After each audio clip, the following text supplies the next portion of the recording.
సంఘం ఎప్పుడు తీసుకుందో చూడండి.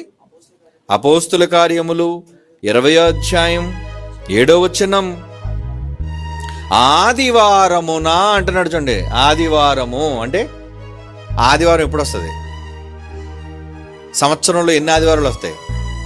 సంవత్సరంలో ఎప్పుడు ఆదివారం వచ్చినా వెళ్ళిపోవడం 52, అంతే కదండి. 52 ఆదివారాలు.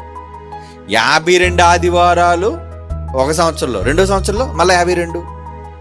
మొత్తానికి వారంలో ఎప్పుడు ఆదివారం నీకు కనబడ్డ? ఆదివారమున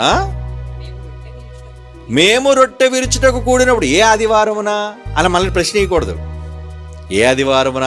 నెలలో మొదటి ఆదివారమున, ఈస్టర్లో మొదటి ఆదివారమున, క్రిస్మస్ నాడు మొదటి ఆదివారం. ఈ చెత్త లెక్కలు, తప్పుడు లెక్కలు వినకండి. ఏ ఆదివారం ఉన్నది బైబిల్లో?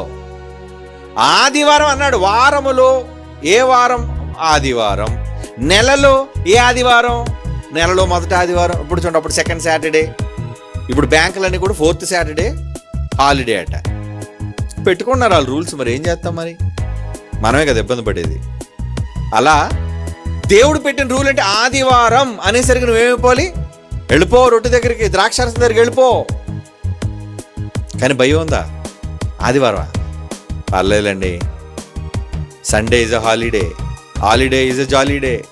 ఊరి మీదకి పోదాం, ఊరి మీద ఉన్న నాన్న గడ్డి చెత్త చెదారం అంతా తినేసి వద్దాం రా, గుడికి వెళ్దాం ఉండదు. ఇక నిత్య జీవం ఎలా ఉంటుంది చెప్పండి? ఈ రొట్టె ద్రాక్షారసం దగ్గరికి వచ్చేసరికి మాత్రం ఖచ్చితంగా ప్రతి ఆదివారం తీసుకోండి, లేదా మీరు నిత్య జీవం కలిగిన వారు కారు. అంచెదనమున యేసుప్రభు మిమ్మల్ని లేపడో. కనుక రొట్టె ద్రాక్షారసం మానకండి.